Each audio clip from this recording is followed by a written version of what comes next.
I watched my mother's cherished diamond ring shatter against the wall, seconds after Vanessa hurled it across the room, screaming that I loved a dead woman more than her. Hello, my dear viewers, welcome to yet another intriguing story. Before we dive deep, ensure to like this story, hit that like button now, and subscribe so you don't miss our daily family drama sagas. Drop a comment telling me where you're watching from and what time it is. I love connecting with all of you who appreciate these real-life emotional journeys. That moment at our rehearsal dinner changed everything. The pieces of that heirloom scattered across the polished floor of Brighton Hall like the fragments of my future breaking apart in slow motion. You know that feeling when your entire world collapses in seconds? Yeah. That was me, standing frozen while 60 pairs of eyes watched in stunned silence. But I'm getting ahead of myself. I'm Ryan Thompson, 34, and until last month, I was engaged to Vanessa Miller, a woman I believed was my forever. Now? I'm left sorting through the wreckage of what should have been our wedding day, wondering how the hell I missed so many blaring warning signs. How does someone go from planning forever to walking away completely? Keep watching to find out the shocking truth behind what really happened. 5 years ago, I spotted Vanessa across the room at my buddy Derek's gallery opening in downtown Portland. She was this striking brunette studying an abstract painting, head tilted slightly, wearing a midnight blue dress that made her look like she'd stepped out of a dream. When our eyes met, man, it felt like the universe had orchestrated that exact moment. "What do you think it means?" she asked, gesturing toward the chaotic canvas. I shrugged and said something about art being subjective, which made her laugh, not a polite chuckle, but a genuine laugh that crinkled the corners of her eyes and made my heart do somersaults. We spent hours moving from painting to painting, our conversation flowing so naturally that by closing time, it felt like we'd known each other for years instead of hours. But would that connection last? Could something that began so perfectly actually survive real life? Vanessa was everything I wasn't, outgoing where I was reserved, spontaneous where I was methodical. She worked as a marketing director for a hot tech startup, always surrounded by creative, ambitious people. Meanwhile, I taught high school history and coached baseball at Lincoln High. Not exactly glamorous, but I loved it. Those first few years together were magical, I guess you could say. We balanced each other in ways that made sense. We moved in together after 18 months, bought a cozy craftsman near Willow Park, and started building what I thought was an unshakable foundation. But foundations crack when put under enough pressure, don't they? Before I dive deeper into how everything imploded, I need to tell you about my mom, Elizabeth Thompson. Mom wasn't just my mother, she was my hero, my confidant, my moral compass. 2 years ago, she lost her battle with ALS after fighting for 3 brutal years. Even as her body betrayed her, even as she lost the ability to walk, then use her hands, then speak clearly, she never stopped thinking about others first. Mom taught high school English for 30 years. She was the teacher whose students came back to visit years after graduation, the one who remembered everyone's birthday, who attended their college graduations and weddings. She had this quiet strength about her, this endless well of compassion that made everyone feel valued. What happened next will shock you, because what no one talks about is how much my mother silently did for Vanessa's family. The Millers. Robert and Gail Miller owned Miller's Books, a struggling independent bookstore downtown that was barely hanging on in the age of Amazon. When I first introduced Vanessa to my mom, they were polite to each other. Mom told me privately she liked Vanessa, thought she had spark. Vanessa seemed respectful enough of Mom. But as we got more serious, I started noticing these tensions. Little comments Vanessa would drop about Mom being too involved in my life or kinda suffocating. Nothing dramatic, just small jabs that I brushed off as normal adjustments to becoming part of each other's families. What Vanessa conveniently chose to ignore, what her entire family seemed to have amnesia about, was just how much my mom had done for them when they needed help most. 3 years before she died, when Miller's Books was literally weeks away from closing for good, my mom co-signed a loan that saved their business. No bank would touch them at that point, their credit was shot, sales were dismal, but Mom believed in their store. She didn't just sign papers, she rolled up her sleeves and helped them reorganize their finances, develop a sustainable business model, and connect with local authors for events that brought in new customers. That bookstore survived because of my mother. Period. But that wasn't all. When their store's roof started leaking during the wettest winter in Portland's history, threatening to destroy their entire inventory, guess who wrote a check for $18,000 to cover emergency repairs? My mom. Money she never asked to be repaid, even when her own medical bills started crushing her after her diagnosis. Then there was Evan, Vanessa's older brother. He was one semester short of finishing his MBA but couldn't afford the final tuition payment after his wife lost her job. Mom stepped in and paid it without hesitation, saying, "Education opens doors that stay open forever." She spent countless weekends helping him study while watching his two young kids so he could focus. And how did they thank her? With a casual, obligatory thanks that never acknowledged the magnitude of what she'd done. Mom never cared about recognition. She helped because that's who she was, but I noticed. And the resentment I didn't know I was harboring would eventually boil over in ways none of us could have predicted. When Mom passed away, my world collapsed. She wasn't just my mother, she was my best friend, my biggest supporter.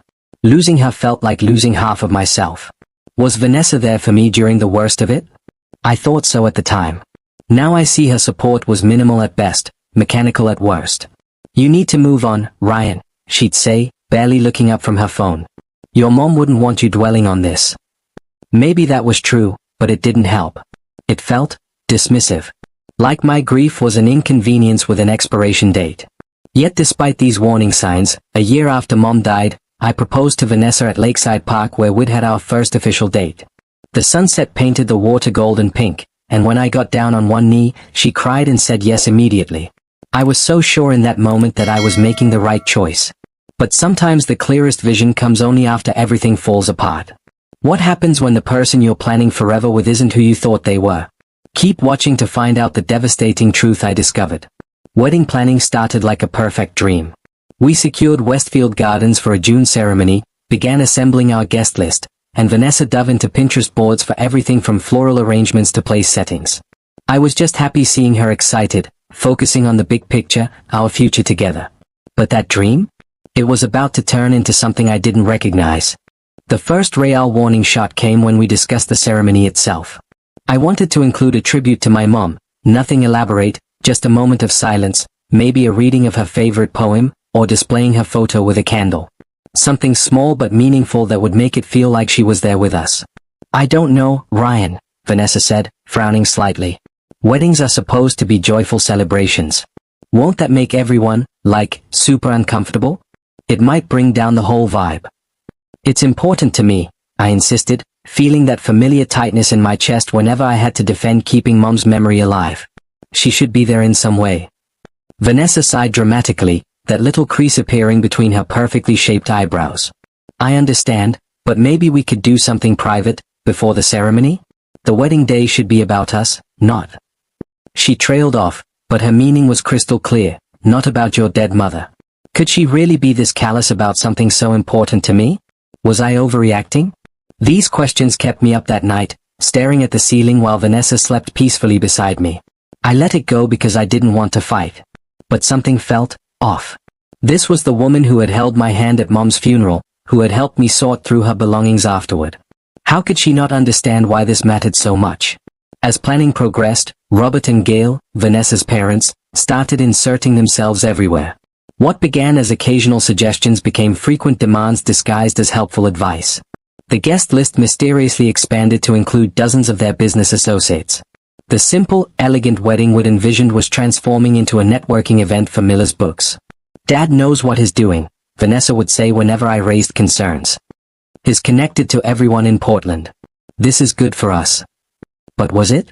Was it really good for us, or just good for them? One Sunday evening, we were having dinner at my dad James's house with my sister Kate. Vanessa had just left early for some emergency work call, the third one that week, and Kate didn't wait 2 minutes before unleashing. "Ryan, what the actual hell is going on with this wedding?" she demanded, setting down her wine glass hard enough that red liquid sloshed dangerously close to the rim. "Mom's not even being mentioned? And why are there twice as many guests from Vanessa's side?" Dad, always the diplomatic one, tried to soften her approach. "We just want to make sure you're happy with how things are going, son. It seems like a lot of decisions are being made without much input from you." I defended Vanessa and the Millers automatically, insisting everything was fine. But driving home that night, Kate's words echoed in my head. The wedding was starting to feel like it belonged to someone else entirely. Was I losing control of my own life? Then came the comments. Small at first, but increasingly frequent and impossible to ignore. "Robert, clapping me on the back at a dinner. You know, when Vanessa first brought you home, we weren't sure what to expect. A high school history teacher isn't exactly what we imagined for our daughter. But you're alright, Thompson. Gail, reviewing venue options. Well, I suppose Westfield Gardens is nice enough, though not what we would have chosen for Vanessa. But we all make compromises for love, don't we? Each comment stung like a paper cut, small but surprisingly painful. I kept telling myself it didn't matter. They were just old-fashioned, a bit snobbish maybe. Once the wedding was over, things would settle down. Vanessa and I would build our own life separate from their influence. God, I was naive. The Millers' criticism extended beyond me to my family as well. They'd make these offhand remarks about my dad's modest home in comparison to their renovated Victorian in the West Hills. They'd ask Kate about her nursing career with this barely concealed condescension, like it was quaint that she chose such a practical profession. But the comments that cut deepest were about my mom. Elizabeth was so involved, wasn't she? Gail said once over brunch, her voice dripping with false sweetness. Always offering to help, whether anyone asked or not. Was I the only one who heard the insult beneath her words? Was I imagining things? I glanced at Vanessa, hoping she'd defend my mom or at least change the subject. Instead, she nodded slightly and kept eating her avocado toast. That moment of betrayal lodged in my chest like a splinter, small but persistent, impossible to ignore once you notice it's there. Would our entire marriage be like this? I was constantly defending my family while Vanessa sided with her parents. The question terrified me. But wait until you hear what happened next, it gets much, much worse. As our wedding date approached, the distance between Vanessa and me grew in ways I couldn't ignore. We were physically in the same space, but emotionally? Miles apart. Every wedding decision became a battleground, with Vanessa and her parents on one side and me increasingly alone on the other. I just don't understand why you're being so difficult about everything, Vanessa snapped one night after I questioned why we needed to invite Robert's entire client list. My parents are paying for most of this. They should have some say. Some say, sure. But it feels like they're having all the say, I countered, trying to keep my voice level. This is supposed to be our wedding. She rolled her eyes. God, you're being so dramatic. Is this really the hill you want to die on?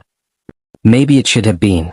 With each passing week, the Millers' criticism of my mom became more obvious, especially when they thought I wasn't listening. I overheard Gail at a cake tasting, speaking to her sister in a low voice. Elizabeth was always inserting herself into our business. The woman simply couldn't help herself, had to be everyone's savior. Robert nodded along. Remember when she insisted on helping with our financial planning? As if we needed charity. Charity? Was that how they viewed what my mother had done for them? The loan that saved their business? The thousands of dollars for repairs? The tuition she paid so their son could graduate? My blood boiled, but before I could confront them, Vanessa appeared at my side, squeezing my arm a bit too tightly. Found you. Come try the lemon cake, it's amazing. Later, when I told her what I'd heard, she sighed like I was being a child. They didn't mean anything by it, Ryan. You're too sensitive about your mom. It's been 2 years. 2 years. Like grief came with an expiration date. I tried one more time to include my mother in our ceremony, suggesting we place a single white rose on an empty chair in the front row, a simple, subtle tribute that wouldn't bring down the vibe as Vanessa had worried. I already told you no, she said firmly. I'm not starting our marriage by dwelling on death. Why can't you just let this go? Could she really not see how important this was to me? Or did she simply not care? That night, lying awake beside her, I realized something that sent ice through my veins. Vanessa had never once, in 5 years together, asked me to tell her stories about my mom. Never asked to see photos from my childhood, never wondered what Elizabeth was like when I was growing up. How had I missed such a fundamental lack of interest in the person who shaped me? Was this really the woman I wanted to spend my life with? At my bachelor party, a low-key weekend fishing trip with my dad, my brother-in-law, and a few close friends, my dad pulled me aside as we were packing up to leave. Son, he said carefully, are you happy? Really happy? The question caught me off guard. Of course, I answered automatically. Why wouldn't I be? I'm getting married in 3 weeks. Dad studied my face for a long moment. You know, your mother and I weren't perfect, but we respected each other. We were a team, even when we disagreed. He paused. I don't see that with you and Vanessa. What I see, well, it reminds me of my first marriage before I met your mom. Dad's first marriage had ended in a messy divorce when his ex-wife's controlling family drove them apart. The comparison hit me like a physical blow. It's different, I insisted, though a voice in the back of my mind whispered that maybe it wasn't. Dad just nodded, patting my shoulder. Your mom would want you to be happy, Ryan. Really happy, not just going through the motions because you think it's too late to change course. His words haunted me the entire drive home. Was I just going through the motions? Had we passed the point of no return? The following week, Vanessa announced that her parents wanted to host the rehearsal dinner at Brighton Hall, the most exclusive venue in Portland. Dad pulled some strings, she said proudly. It's normally booked solid for years. That's generous, I said carefully. But are you sure they want to take on that expense? We could do something simpler. Vanessa looked at me like I'd suggested serving fast food. My parents want to do this for us. Why can't you just be grateful instead of questioning everything? Grateful. The word stuck in my throat. The Millers had spent our entire relationship implying I wasn't good enough for their daughter, criticizing my career, my background, my family, and now I was supposed to be grateful? But I swallowed my pride. Again. You're right. It's very kind of them. Was I being ungrateful? Or was I finally seeing the truth about the family I was about to join? The answer would become painfully clear sooner than I expected. 7 days before our wedding, everything began unraveling at warp speed. Vanessa and I were at her parents' house finalizing seating arrangements when the subject of centerpieces came up again. I still think we should reconsider the floral arrangements, Gail said, tapping her perfectly manicured nail against the sample photo. These garden roses are lovely, but orchids would make more of a statement. Actually, I ventured, my mom always loved wildflowers. She thought they had more character than anything from a florist. What if we did simple wildflower arrangements? They'd look beautiful against the rustic beams at Westfield. The silence that followed was deafening. Gail's smile froze in place. Oh, Ryan, she finally said, her voice dripping with condescension. Elizabeth had interesting taste, didn't she? But this is Vanessa's day. Let's keep things elegant, shall we? I froze, the casual dismissal of my mother like a slap across my face. I turned to Vanessa, waiting for her to say something, just anything, to defend my mom or at least acknowledge how inappropriate her mother's comment was. Instead, Vanessa kept scrolling through her phone, completely detached from the moment. When she finally looked up, all she said was, "Mom's right. The orchids will photograph better." Something cracked inside me then, a hairline fracture in the foundation of what I thought we had. I excused myself to get some air, standing on their expansive back deck overlooking the city, wondering how I'd ended up here. 5 years into a relationship, 3 weeks from marriage, and I felt completely alone. When had Vanessa stopped being my partner and become just another Miller? That night, she could tell something was bothering me as we drove home in silence. "What's wrong now?" she asked with an exasperated sigh, not even looking up from her phone. "Nothing," I lied. "Just tired." "Well, snap out of it. We've got the rehearsal dinner in 3 days and a million things to finalize before then." I glanced over at her, this woman I was supposed to marry, and for the first time, I wondered if I even knew who she really was.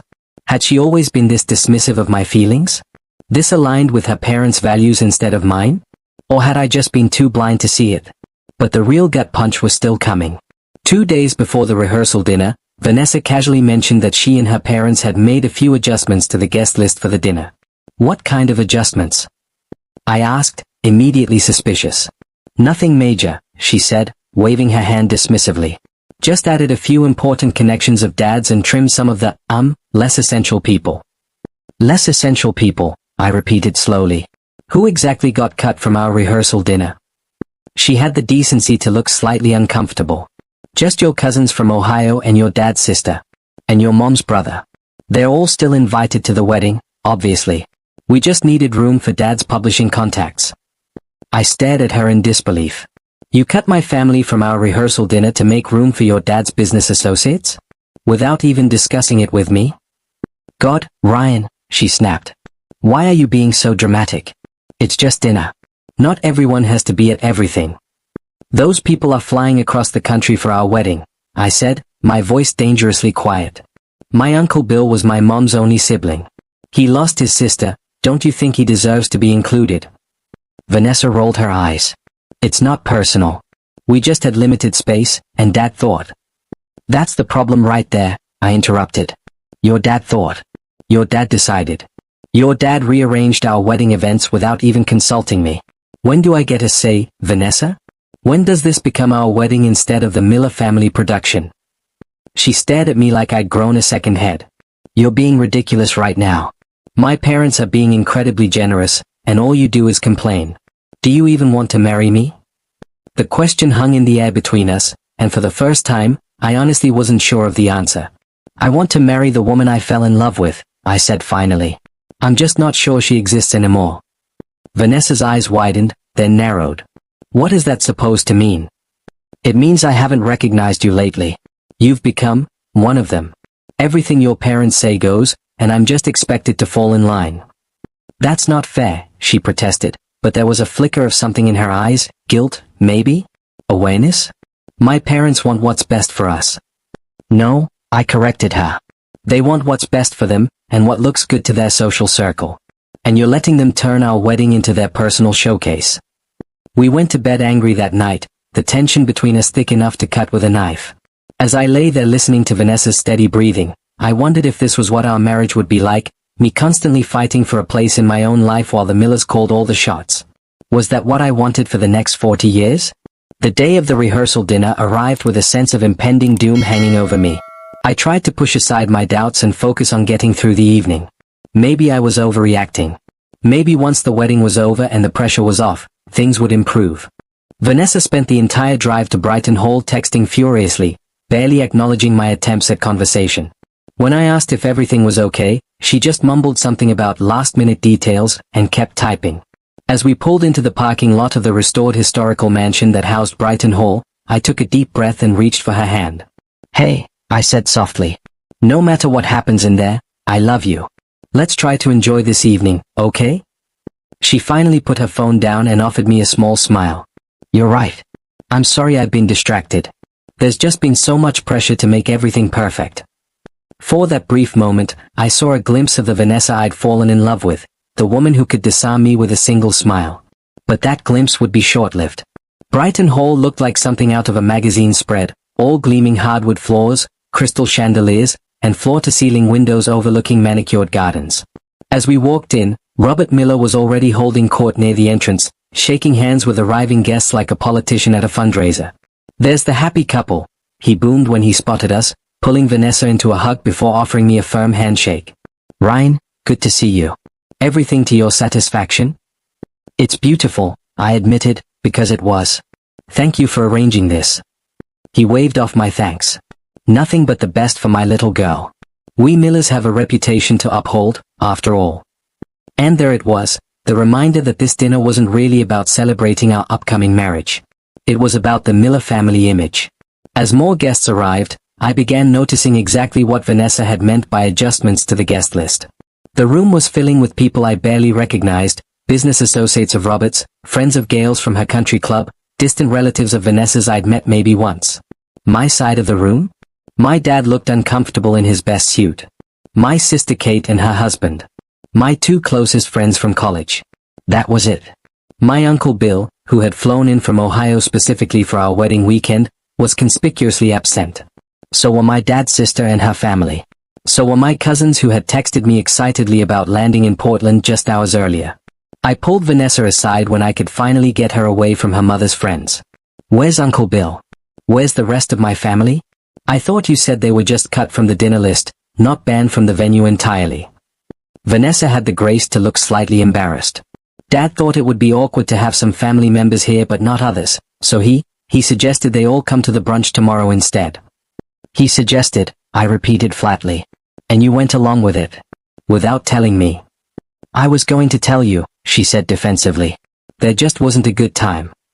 I looked around the room filled with strangers who were supposedly there to celebrate our love and future together. This didn't feel like the start of our marriage. It felt like a Miller family business function where I happened to be a featured guest. This isn't right, I said quietly. This isn't what we planned. Ryan, please don't make a scene, Vanessa hissed, plastering on a smile as one of her father's associates walked by.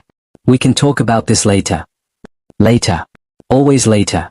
Always pushing off the hard conversations until some mythical perfect time that never seemed to arrive.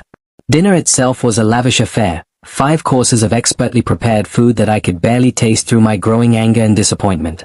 I went through the motions, making small talk with strangers at our table while Vanessa charmed everyone, seemingly oblivious to my discomfort. Or was she just choosing to ignore it? After the main course, the servers cleared the plates, and Robert stood, tapping his knife against his crystal water glass to get everyone's attention. "Friends and family," he began, his voice carrying across the now silent room. "Gail and I are delighted to welcome you all here tonight as we prepare to celebrate the union of our daughter Vanessa to Ryan Thompson." He said my name like it left a bad taste in his mouth. "When Vanessa first brought Ryan home, I'll admit I had my doubts," he continued with a chuckle that several guests mirrored. "A high school teacher wasn't exactly what we had envisioned for our brilliant daughter's future." My jaw clenched as he continued. "But over time, I've come to appreciate Ryan's steadiness. Vanessa has always been our shooting star, ambitious, bright, reaching for the highest heights. And sometimes, stars need something to keep them grounded, don't they?" More uncomfortable laughter rippled through the room. I glanced at my dad, who was staring daggers at Robert. Kate looked ready to leap across the table and strangle him. Vanessa has always aimed high, and while Ryan might not have been what we initially pictured for her, we've come to accept her choice. Accept. Not appreciate. Not welcome. Accept, like I was some kind of compromise she'd made. I waited for Vanessa to show some sign of discomfort at her father's thinly veiled insults, but when I looked at her, she was smiling politely, nodding along as if everything he said was perfectly acceptable. My heart sank further. This was the woman I was planning to spend my life with? As Robert continued his backhanded compliments disguised as a toast, I felt something hardening inside me, a resolve I didn't know I had. I deserved better than this. My mother's memory deserved better than this. But I had no idea how much worse things were about to get. Robert raised his glass. "Before we move on to dessert, I want to acknowledge someone who's no longer with us but played a significant role in shaping who Ryan is, his mother, Elizabeth." My head snapped up, shock temporarily replacing anger.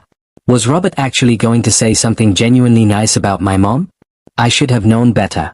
"Elizabeth was quite a character," he continued, a smirk playing at the corners of his mouth. "She had a habit of inserting herself into situations, didn't she? Always had an opinion about how things should be done." Gail chimed in from her seat. "Oh, she definitely had strong opinions.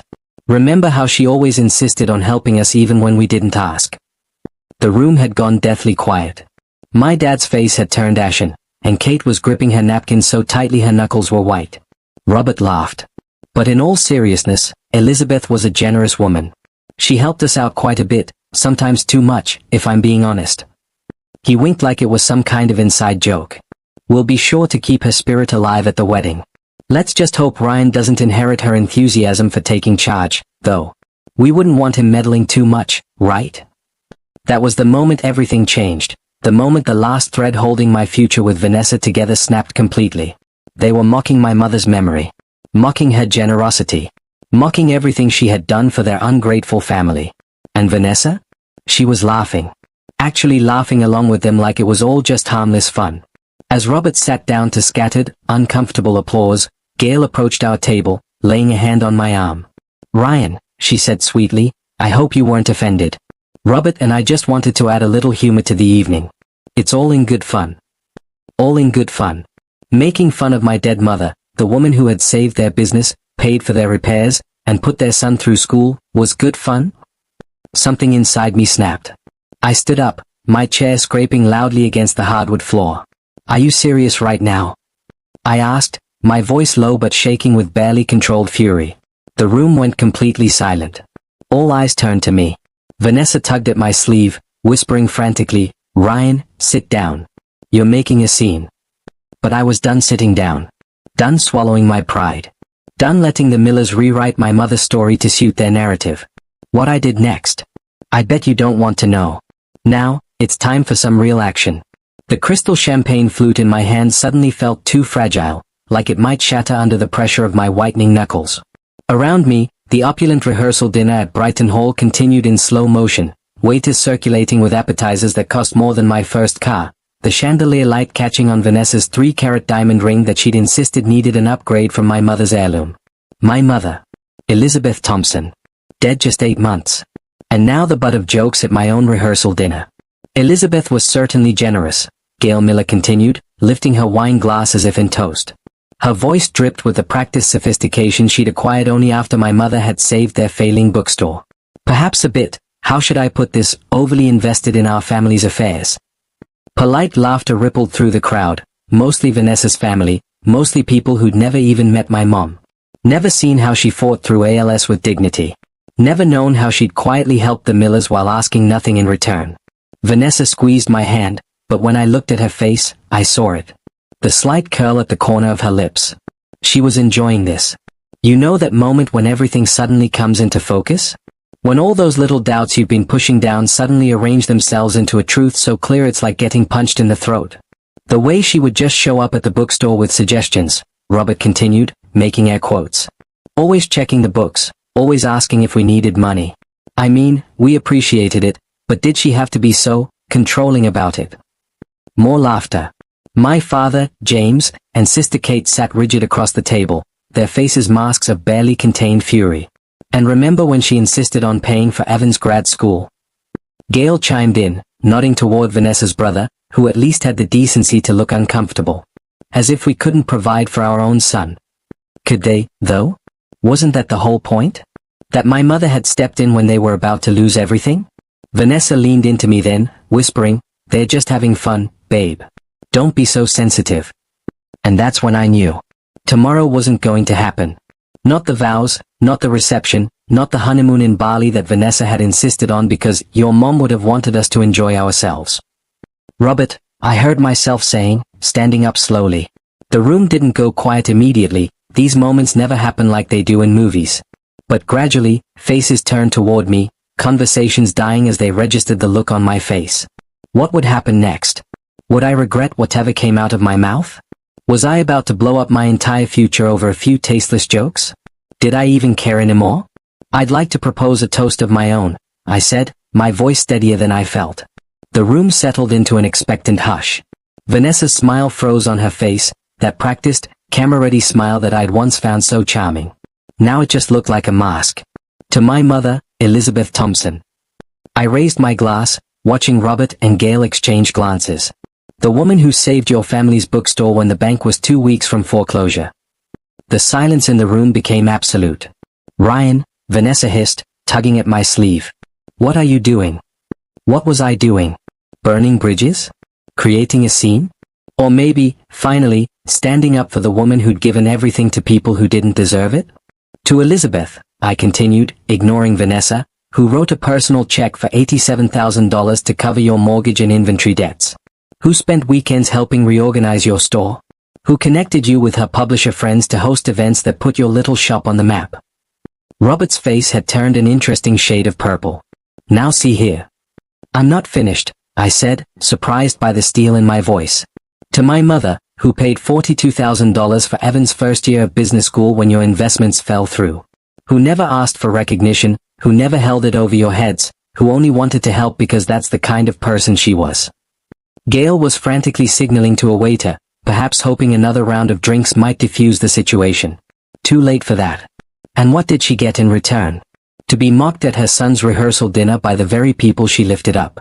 Tell me, was that the plan all along? Wait until she was safely in the ground before showing your true colors. "It was just a joke," Robert sputtered, but the damage was done. Around the room, guests were shifting uncomfortably, whispering behind their hands, some even looking at the Millers with new, questioning eyes. "You think my dying mother was a joke?" My voice cracked then, the emotion finally breaking through. "The way she suffered at the end, was that funny to you too? Did you laugh about that while cashing her checks?"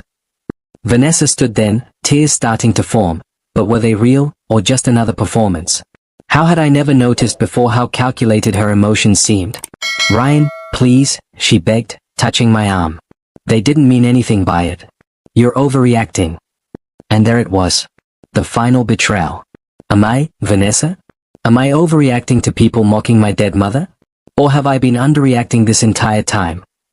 I looked around the room, at my father and sister, their faces filled with a mixture of shock and pride, at the Millers, their carefully constructed social facade crumbling, at Vanessa, whose tears had magically stopped the moment she realized they weren't working. "The wedding's off," I said simply. Would anyone try to stop me? Would there be a dramatic reconciliation? Would Vanessa come running after me, suddenly understanding what she'd done? I almost wanted her to try, just so I could walk away a second time. "You can't be serious," Vanessa said, grabbing my wrist as I turned to leave. Her nails dug into my skin, perfectly manicured nails that suddenly reminded me of claws. Think about what you're doing. Think about the deposits, the guests coming tomorrow, my dress. Of course. The logistics. The appearances. Not my feelings, not my mother's memory. Your dress. I repeated, pulling my arm free. That's what you're worried about right now.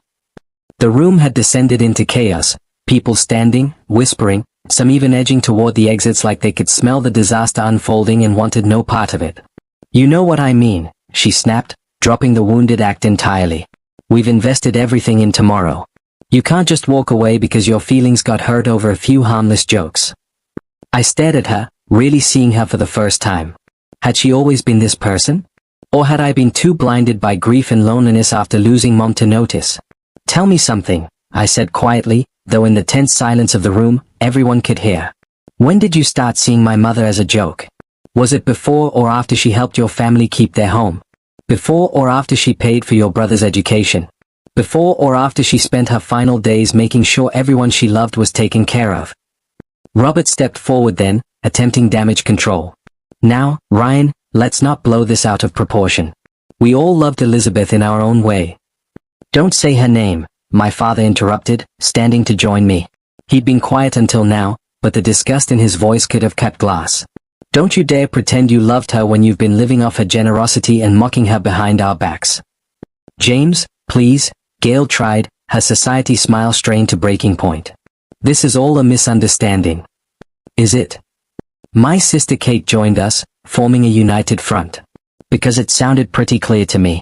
You took everything Mom gave you, and the moment she was gone, she became your punchline. Vanessa looked from her parents to me, clearly calculating her next move. Would she side with them? Or make one last attempt to salvage what we had? Ryan, she said, lowering her voice to that intimate register she used when she wanted something. Baby, I know you're upset. But think about us. Think about our future. Don't throw it all away over one bad moment.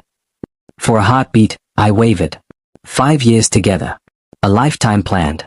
Was I really ready to walk away?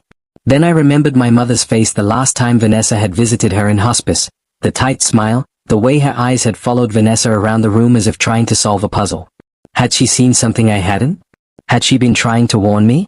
There is no us, I said finally. There's just you and what you want. And what you want isn't me, it's what I represent. Security. Status. Continuation of everything your parents have cultivated. Vanessa's mask slipped completely then, her face hardening into something ugly and foreign. You're making a mistake, she hissed. A huge, life-ruining mistake. Was I, though? Or was I finally seeing clearly for the first time in years? Goodbye, Vanessa, I said, turning away from her, from the Millers, from the life I thought I wanted. Dad, Kate, let's go. We walked out together, three Thompsons united, leaving shocked silence in our wake. What would tomorrow bring? Regret? Relief? The fallout from this nuclear decision? Whatever it was, I'd face it knowing I'd stood up for my mother when it counted most. The next morning dawned with the surreal quality that follows life, altering decisions.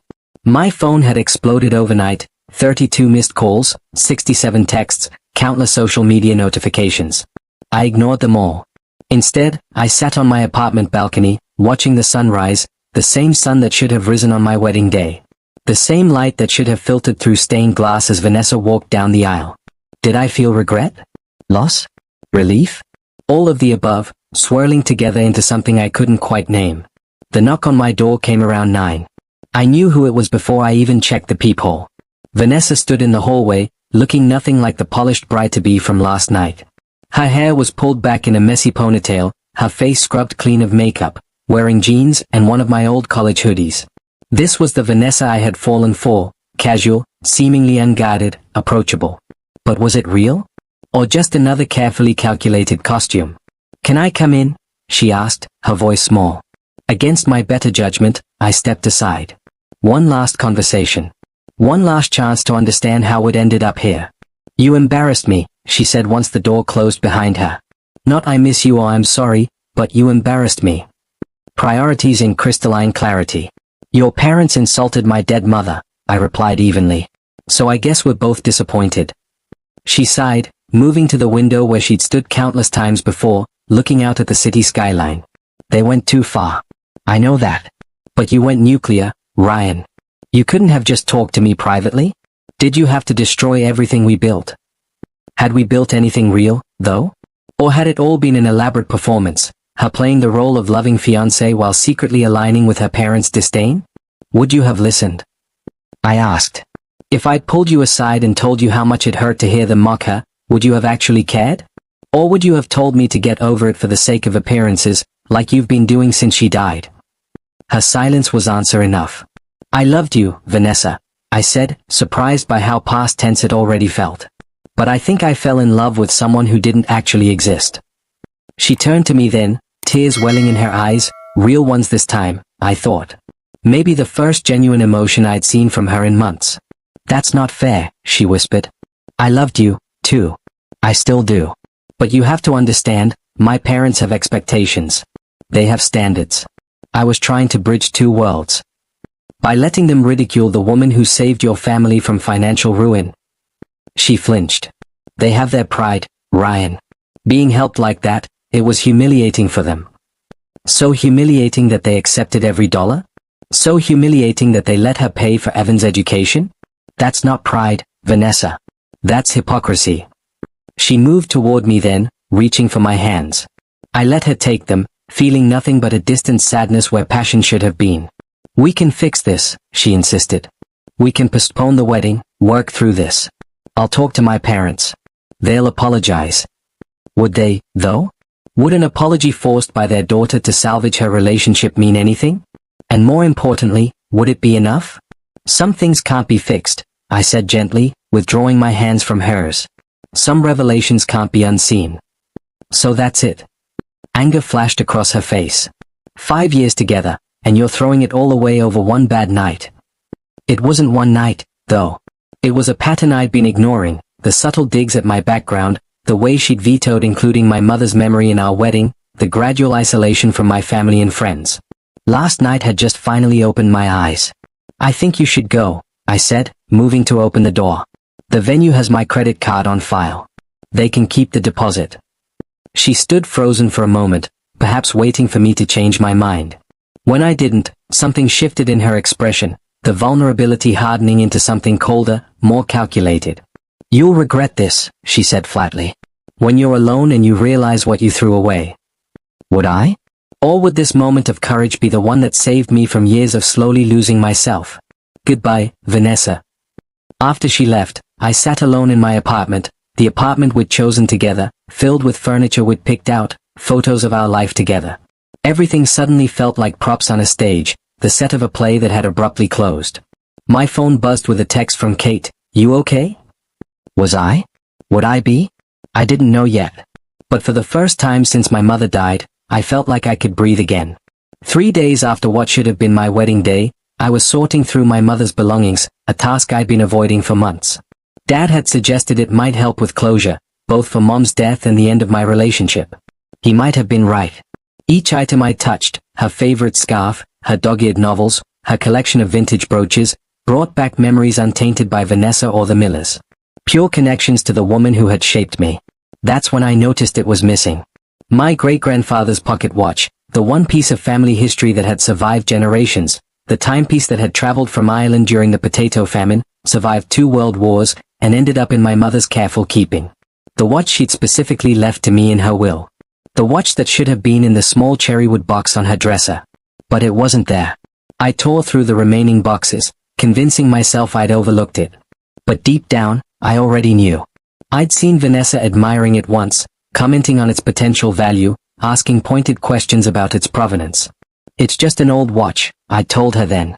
Probably not worth much to anyone but our family. She'd given me a strange look before carefully placing it back in its box. History always has value, Ryan. Especially when it's rare. The realization hit me like a physical blow. Had she taken it? When? During one of her visits to help me pack up Mom's things? Or later, when she had a key to my apartment and could come and go as she pleased? I grabbed my phone and called her without thinking it through. Straight to voicemail. Of course. So I texted, I need to talk to you about my great-grandfather's pocket watch. The one from my mom's things. It's missing. 3 dots appeared immediately, then disappeared. Appeared again. Finally. I don't know what you're talking about. But she did. The too quick response, the defensive tone, even through text, she knew exactly what I meant. Vanessa, that watch is the only thing I have from that side of the family. It's irreplaceable. If you have it, please just return it. No questions asked. This time, her response came faster. Maybe if you hadn't humiliated my entire family, you'd still have your precious watch. Actions have consequences, Ryan. There it was. Confirmation and threat combined in one cruel message. Was this who she'd been all along? Or had my rejection transformed her into someone capable of this kind of petty revenge? Either way, I had my answer. And surprisingly, it didn't hurt as much as it clarified things. Whatever doubt I'd been harboring about ending our relationship evaporated in an instant. The drive to the Miller's sprawling Tudor-style home took 20 minutes, a house they'd managed to keep thanks entirely to my mother's generosity. I'd been there countless times for dinners, holidays, and planning sessions. Now, as I pulled into the circular driveway, it felt like approaching enemy territory. Robert answered the door, his expression shifting from surprise to wariness when he saw me. "Ryan," he said stiffly. "This is unexpected." "I need to speak with Vanessa," I replied, my voice calm despite the anger bubbling beneath the surface. "She's not here." A lie. Her car was clearly visible in the open garage. "Then I'll wait." We stared at each other, a silent standoff, before he reluctantly stepped aside. The house was quiet as I followed him to the living room, the same room where my mother had once sat with them, writing the check that saved their home, their business, their reputation. Gail appeared from the kitchen, her face a mask of forced politeness. "Ryan, would you like some coffee?" "I'm not staying," I said. "I just came for my great-grandfather's watch, the one Vanessa took from my mother's things." Their exchanged glance told me everything I needed to know. "That's a serious accusation," Robert began, his lawyer voice emerging. "Vanessa would never." "Dad, it's fine." Vanessa appeared at the top of the stairs, looking down at our little tableau. She descended slowly, deliberately, and I was struck by how different she seemed, a stranger wearing the face of the woman I'd nearly married. "The watch is mine," she said calmly. "Elizabeth promised it to me before she died. She wanted me to have a piece of Thompson family history when I joined the family." The audacity of the lie took my breath away. My mother, who had specifically included the watch in her will, who had told me stories about it throughout my childhood, preparing me for the responsibility of its keeping. "That's not true," I said quietly. "And you know it." Something flickered in her eyes, doubt? Guilt? But it was quickly replaced by cool determination. "It's my word against yours," she replied with a small shrug. "And since Elizabeth isn't here to clarify." The casual cruelty of invoking my dead mother as a shield for her theft was the final revelation. Whatever we had shared, the love, the plans, the supposed connection, had been built on shifting sand. "Actually," came my sister Kate's voice from the doorway behind me, "it's your word against Elizabeth's will. Which, as an official legal document, is pretty clear about who gets the watch." I turned to see Kate and my father standing there, my backup, arriving right on cue. Kate held up her phone, displaying a copy of Mom's will with the relevant section highlighted. The atmosphere in the room changed instantly. Robert's eyes narrowed, calculating the legal implications. Gail's forced smile faltered. And Vanessa looked trapped. "Fine," she snapped, disappearing upstairs only to return moments later with the familiar cherrywood box. She thrust it at me without meeting my eyes. "It's just an old watch anyway. Probably doesn't even work right." I opened the box carefully, checking that the timepiece was intact. The gold case was slightly tarnished, the chain delicate with age, but it was all there, the physical embodiment of my family's journey, our survival, our legacy. "You know," I said, looking at the Millers, really looking at them, perhaps for the first time, "my mother saw something in your family that made her want to help. Some potential, some goodness that she thought was worth investing in." I closed the box gently, tucking it safely into my jacket pocket. "I wonder what she'd think if she could see you now." We left without another word, no dramatic confrontations, no shouted accusations. They weren't worth it. The clean, quiet dignity of walking away felt more powerful than any parting shot could have been. Outside, in the fading light of what should have been the first week of my marriage, my father put his hand on my shoulder. "She'd be proud of you," he said simply. "Your mother. She'd be so damn proud." And for the first time since losing her, I felt like maybe, just maybe, I was going to be okay. Not today. Not tomorrow. But someday. The watch ticked softly in my pocket, a heartbeat from the past, continuing its journey into a future suddenly wide open with possibilities I hadn't imagined a week ago. My mother's legacy wasn't just in the things she'd left behind. It was in teaching me when to hold on, when to let go, and when to stand up for what truly matters. What would you do if you were in Ryan's shoes? Would you have had the courage to stand up for your loved one's memory, even if it meant walking away from a relationship and future you thought you wanted? Share your thoughts in the comments below. If this story resonated with you, please like this video to help it reach more people who might need to hear it. We all face moments where we must choose between the uncomfortable truth and comfortable deception. Don't forget to share this video with someone you think needs to hear Ryan's journey, perhaps a friend who's struggling to stand up for themselves, or someone who needs a reminder that their loved one's legacy matters. And if you want more powerful family dramas and emotional stories like this one, hit that subscribe button and turn on notifications so you never miss our daily uploads. Your support means everything to this channel. What was your favorite moment from Ryan's story? Let me know in the comments.